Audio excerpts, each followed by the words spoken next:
Hello hello, bienvenue de nouveau sur ma chaîne Les Recettes de Jeanne. Alors aujourd'hui je vais vous proposer une recette de poulet pané japonais. Et oui, aujourd'hui on va du côté de l'Asie, donc j'espère que vous allez aimer. N'hésitez pas à continuer à regarder la vidéo si vous voulez savoir comment j'ai réalisé ces délicieux encas.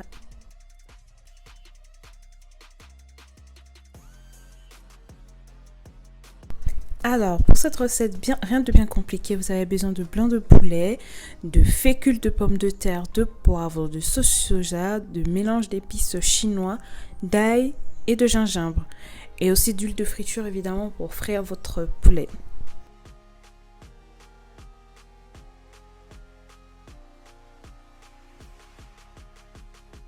Alors, pour cette recette, la première étape est de découper des petits morceaux de poulet. Pas trop petits parce qu'on ne veut pas que ça ressemble à des croquettes, mais pas trop gros parce qu'on veut bien avoir ce petit effet croquant en bouche assez rapidement et petites portions surtout. Voilà, ça peut être aussi consommé pour un apéritif. Donc, faut pas trop que les morceaux soient hyper gros. Comme vous pouvez le voir sur la caméra, vraiment, j'essaie de faire des petits moyens morceaux. Je sais pas du tout si ça a du sens, mais voilà, c'est comme ça que je peux essayer d'expliquer.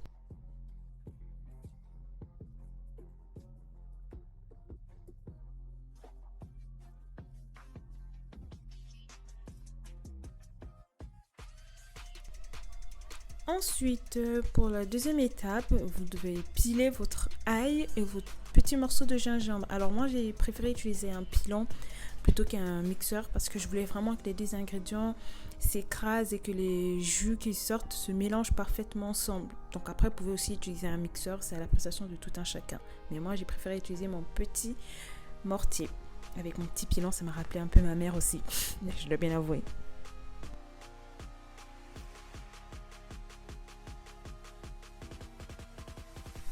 Ensuite, on va reprendre notre poulet. On va y mélanger notre ail et notre gingembre qu'on aura pilé ou mixé ensemble. On va rajouter notre sauce soja, notre poivre ainsi que notre mélange chinois et bien mélanger le tout. Vraiment que tous les morceaux s'imprègnent de notre marinade. On veut que ce soit juteux à souhait. Voilà, vous savez l'amour qu'on a pour le poulet, quoi. Je ne vais pas vous expliquer ça aujourd'hui.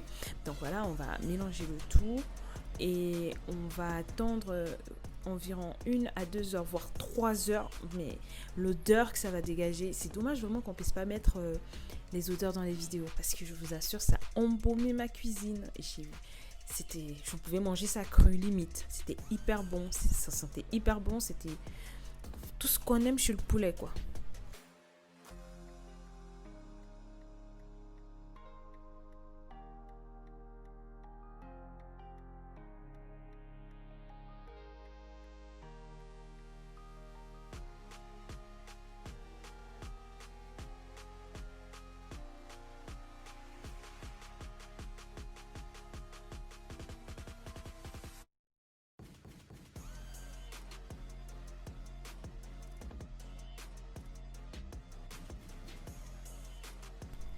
Alors, dans un plateau, vous disposez de votre fécule de pommes de terre. Voilà, vous étalez bien. Et ensuite, vous allez balancer vos morceaux de poulet là-dedans. Donc, pas besoin d'œufs pour faire la chapelure. Vous voyez comment on fait le poulet pané, on met d'abord dans les œufs, ensuite dans la farine ou la chapelure. Là, dans cette recette, on n'a pas besoin. On balance directement nos morceaux de poulet dans la chapelure, c'est-à-dire dans le féculent, autant pour moi, désolé. Et on mélange bien le tout et on passe entre les doigts pour enlever le surplus de poulet. Donc après, moi, j'ai fait une variante. J'ai rajouté de la poudre de piment pour avoir des bouts de poulet pané pimentés. Après, c'est pas obligé, hein, c'était juste moi et mes goûts.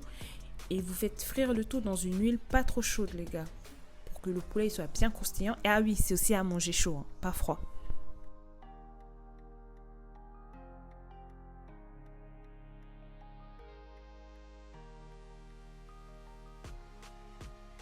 Et voilà ce qu'on obtient, de jolis morceaux de poulet pané. Moi j'ai pris comme garniture de la carotte et des chips de pommes de terre.